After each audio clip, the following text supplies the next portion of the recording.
అబ్బా మమ్మీ కంకులు తెచ్చిన కందగడ్డ తెచ్చిన ఇంకా గ్రేప్స్ కూడా తెచ్చినవానే మమ్మీ. ఇంకా గియేంటి మమ్మీ ఎర్రగున్నాయి ఏం పూలే? అవారా నానిగా, వాటిని గోగి పువ్వులు అంటారు. అవి శివునికి ఇష్టమైన పూలు. శివరాత్రి నాడు ఆ పువ్వులను పెట్టే శివునికి పూజ చేస్తారు. అట్లా చేయడం వల్ల శివుడు చాలా సంతోషంగా ఉంటాడు.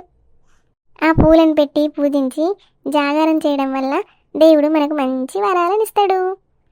అవునానే మమ్మీ, నేను మంచిగా జాగారం ఉంటా దేవునికి. అబ్బా మా నాన్నగాడు మంచివాడు. ఇడు మంచిగా ఇంత చిన్నగా ఉన్నప్పుడే దేవునికి జాగారం ఉంటాడట. బావగారు నేను వచ్చాను. అగో నా కోతి బొమ్మలతో సౌండ్ వినబడుతుంది. వాడు వచ్చిండా ఏంది? తమ్ముడు వచ్చిన వారా దాదా. వచ్చిన వారా బొమ్మది దా. ఏ కోతి సౌండ్ చేసిందని నేను ఇప్పటి నుంచి చూస్తానా? నువ్వేనా అది? ఏంటండి మా తమ్ముడిని అట్లా అంటున్నారు? ఏం లేదే సుధా, మా బామ్మర్దన్నాక ఆ మాత్రం ఉండద్దా? అబ్బా బావా, నువ్వు ఎప్పుడు ఇంతేనా? ఎప్పుడు ఆట పట్టించుకుంటుంటావా?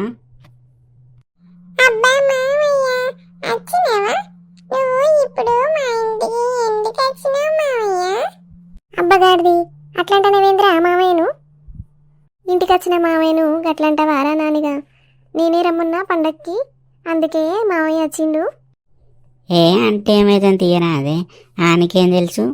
ఆయనకేం తెలియదు కదా, చిన్నోడు కాదే. ఇప్పటికే బాగా ఆలస్యం అవుతుంది సుధా, మీ తమ్ముని తీసుకొని రా, భజనకు కూర్చుందాం. రారా బామ్మర్ది, నువ్వు వచ్చినావు కదా, మంచిగా టైం పాస్ అవుతుంది రా, జాగారం చేద్దే. సరే బావా, జాగారం చేద్దాంపా తొందరగా. అందరూ కూర్చున్నారా ఇక? మంచిగా దేవుని మొక్కి ఇక జాగరణ స్టార్ట్ అయ్యి. సరేనే అమ్మా, జాగారం స్టార్ట్ చేద్దాం.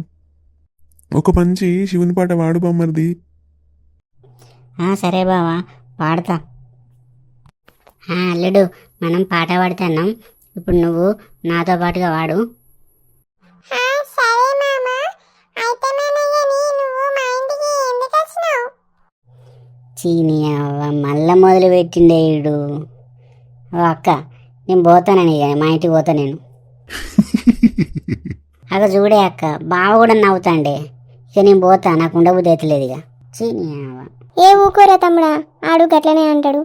ఎందుకో ఏమో గాని మొన్నటి నుంచి ఎవరు వచ్చినా ఆడు గట్లనే అంటాడు ఎందుకు వచ్చినావని. సరే గాని నువ్వైతే అవన్నీ పట్టించుకోకురా తమ్ముడా. నువ్వైతే ఒక మంచి భజన పాట పాడు. నువ్వు అత్తమ్మ చూస్తాను అప్పటి నుంచి పాట పాడతావని.